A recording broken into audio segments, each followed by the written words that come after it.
Alright, Assalamualaikum warahmatullahi wabarakatuh. So today we meet again for our next lecture in the real estate marketing. And today we are going to look at the topic regarding marketing strategies that is being used in real estate marketing. Okay, so for the introduction, marketing strategy is a marketing plan of action designed to achieve marketing objectives. And marketing strategy is basically a detailed but broad plan to introduce the product to the market. Okay, so in terms of the strategies, it basically relates toward the organization, whereby the company that is being set up must have some type of allocation of resources towards finding out what is their goals, what is their aims, and also what is their overall strategies to improve relating towards offering of the product. In our case is the uh, developments of properties. Okay, so the strategy from the graph we can see that it encompasses many aspects of an organization, whereby we have this operation, finance, we have the risk control department, even the research and development department, whereby all of these aspects or elements is a crucial part towards the company's own production of their own strategy in order to help marketing all of their products. Yeah. So developing marketing strategy, we have to look at several types of measures. First of all, we have to look regarding the strategy that is being conducted on the market, market oriented. And then we are going to look at the segmentation and also targeting. The four P's, the eventual outcome of the strategies is that we have the four P's, which is the product, the price, the place, the promotion. And lastly, before that, we also have the marketing mix strategies that is being implemented, so that we can get the final outcome of the four P's. So managing the marketing effort, it involves the process of analyzing, planning, implementing, and also controlling. So for analysis, is the complete analysis of the company's situation in a SWOT analysis that evaluate the company's strengths, the weaknesses, the opportunities, or even threats. As you can relate towards your case study, whereby you chose a theme park or even a factory, the kind of theme park, you need to look. You need to look at what is the main core business of the theme park and what is the main attractions there. For if you, let's say you choose Legoland Malaysia, of course it's a one of a kind theme park with the emphasis on the builders type of playthings, whereby people can relate towards the Lego bricks that they have at home, and then they can see it is being transformed into a very big scale of Legos. So that is the kind of strengths that we are talking about. What about the weakness? Weaknesses might be things that you can try to improve.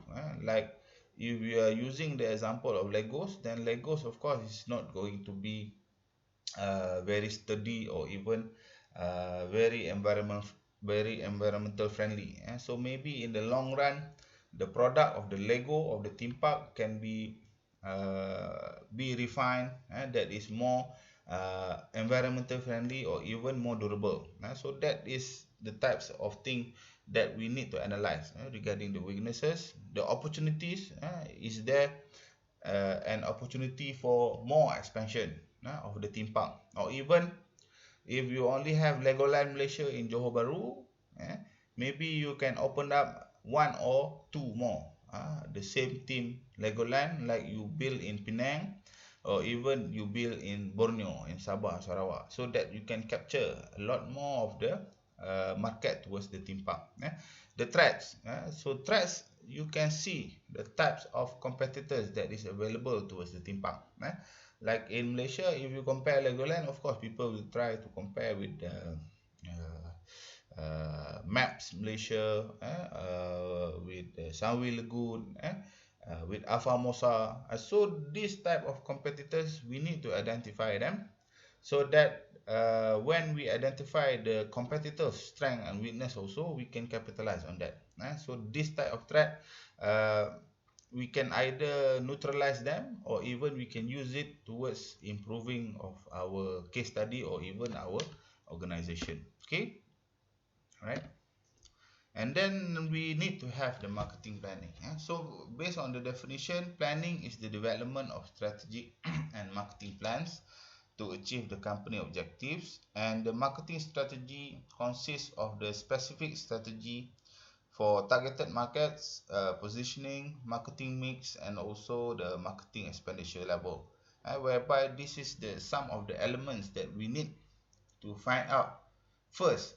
What is our specific target market, who is going to become the visitors, who is going to become the potential buyers, how you are going to position yourself in the market.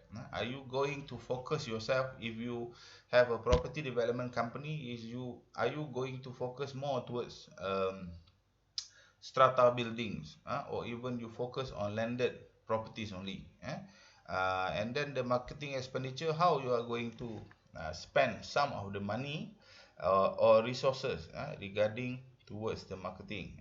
How much you are going to advertise. Are you going to advertise in the social media, or are you going to advertise on physical banners or even flyers or whatsoever? So this is the types of strategies that we need to think about, and then we need to implement afterwards. Okay, let's some of the graphs. Enough with all the strategic planning, get out there and kill something. So sometimes of course we need to plan, but eventually this kind of plan we need to execute them.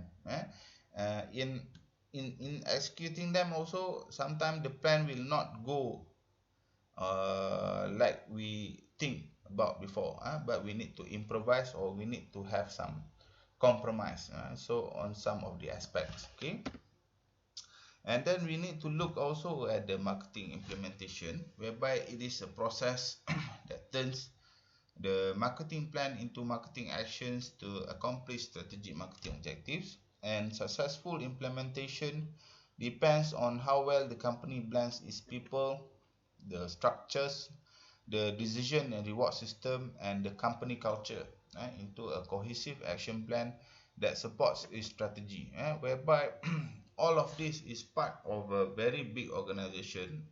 And if you are at the top level management, of course you need to have this synchronization between different aspects of an organization, like the people, based on human resources, the number of staff that you need, how much wages that you are going to pay them, what kind of decision and reward system that you are going to give the employers. Are you going to be giving yearly bonuses, or even bonuses based on KPIs, or you give incentives, monthly incentives, if they achieve certain KPIs, like they can sell 5 units of properties per month, so they can be given incentives based on their targeted goals. Okay, some of the successful companies that have already opened up in Malaysia, and they have a lot of branches already right now. So if this fast food restaurant is not being successful in the first phases, of course they can't have the opportunity to branch out to other places, like outside of Kuala Lumpur, opening up in Perak, Johor, Penang, Kedah, Kelantan, Perlis, or whatsoever. Okay, and in the marketing department organization, we need to look at some of the functional organization, whereby this is the most common form of marketing organization that have different heads of specialists, like the middle level of managers, which we can relate towards sales, the market research, the customer service managers, and the new product managers. So these managers, they are essentially the heads of the different departments or units, and they will also be helped by the staffs working under department, like sales executive or market research executive or researchers, customer service executive or whatsoever. So the lower level staffs will help the managers, and the managers will also needed to have some form of strategies in order for their department to strive, and achieve specific marketing strategies being laid out by the top level managers. Okay. Geographic organizations are useful for companies that sell across the country or international. Managers are responsible for developing strategies and plans for a specific region. This one is more towards products that is known globally, but in order for effective distributions, they need to have different region managers. Like if we are selling a car, a Toyota car, of course we have different regions to sell in the world. We have the North Americas, we have the Asia Pacific, we have the Europe market, we have the Australian market, we have the South American market. So these different markets, they differ greatly in terms of the demographics. They differ greatly in terms of the purchasing power and whatsoever. So the different region managers, they have to adapt, and then they have to make use their expertise in the region to ensure that this same product can be sold efficiently all of at all over the regions in the world. Okay. Then we look at the product management, whereby the companies with different products or brands and then the managers are responsible for developing strategies and plans for a specific product or brand, whereby this is more towards products that is finely tailored towards region or even countries. Like they have a very big organization, like for example Nestle. Nestle's product is not really the same between region. So in South Americas, they may have a product that is being tailored towards South America based on their preferences. Like in Asia Pacific, they may have some product like cookies that is finely tailored towards Asia Pacific's region preferences. So these managers also they need to manage these different products within the same organization, so that they can enjoy the dominance of the market, and even the consumers, they can enjoy the products being offered by the company. Okay, this one is a example picture of a product being offered by the country of Thailand. So it seems very picturesque, whereby the reality is not really like that. This one is very picturesque.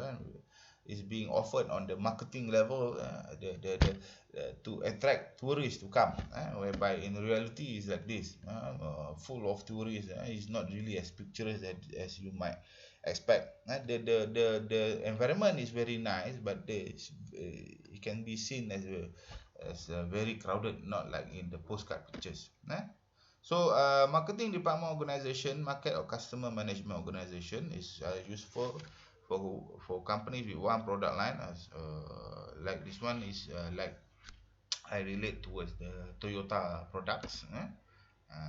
Okay, some of the marketings being used, not the efficient ones, like this jam tastes like grandma. So the wording there is not really accurate. So should be taste like grandma's, or even like grandma's cooking or whatsoever. But that's the reason you need to have the quality control department. Like this slide also is based on uh, the cheese grater slide. So this kit will be, I don't know, maybe will be sliced in half afterwards. Some of the bottom of the kit. Okay. Hmm? Uh, some of the customer services, whereby you have you have the very long line of people queuing up to do their business, but this very unresponsible auntie is busy playing solitaire while doing her work.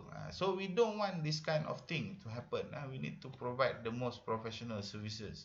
This kind of things showed that you are not really interested in doing your work. So you might give your title or even position to other people who are willing to do the work.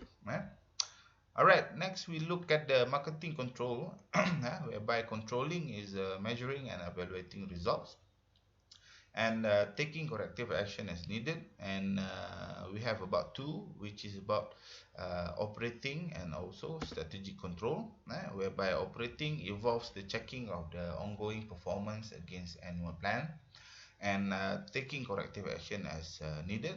So this is more towards the key performance indicators, KPIs. Like I said before, if you sell 5 properties per month, then maybe at the end of the year you can get the bonus or even a monthly incentive from that. And for strategic control involves looking at whether the company's basic strategies are well matched towards its opportunities. If there is an opportunity for expansion, for franchising or whatsoever, the top level strategy makers, they must have this ability to find out these areas for improvements. Okay. For this one example of everybody worshipping the top level manager, but maybe the top level manager doesn't really know what the bottom level of operatives really need. We don't want this kind of thing to happen in our country. So this kind of management is not the from the bottom to the top, but it's more towards the top, and then the bottom just do everything that he or she wants you to do. Marketing audit, some of the aspect also is a comprehensive, systematic, independent and periodic examination of company's environment, objectives, strategies, and also activities to determine problem areas and opportunity.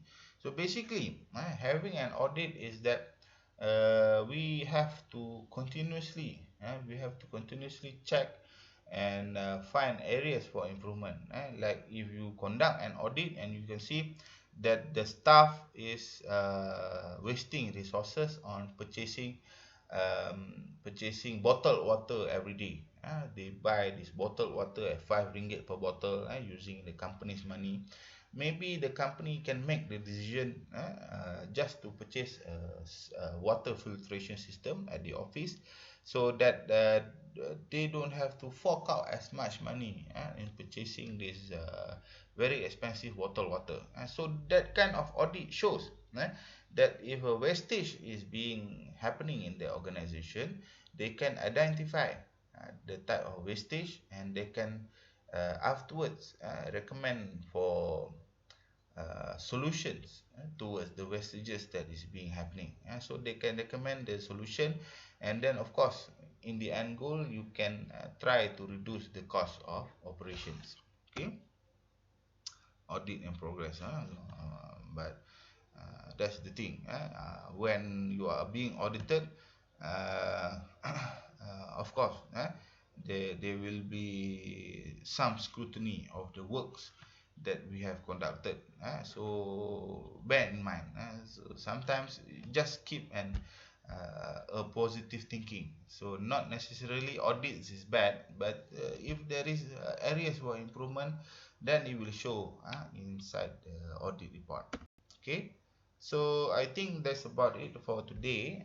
So in the next part of the lecture, I will give maybe after your holiday, and I hope you also you can conduct you can conduct the tutorial online, and maybe afterwards I will also give the next tutorial session in Ireland. Okay, so I end this lecture with wabillahi taufiq wa hidayah.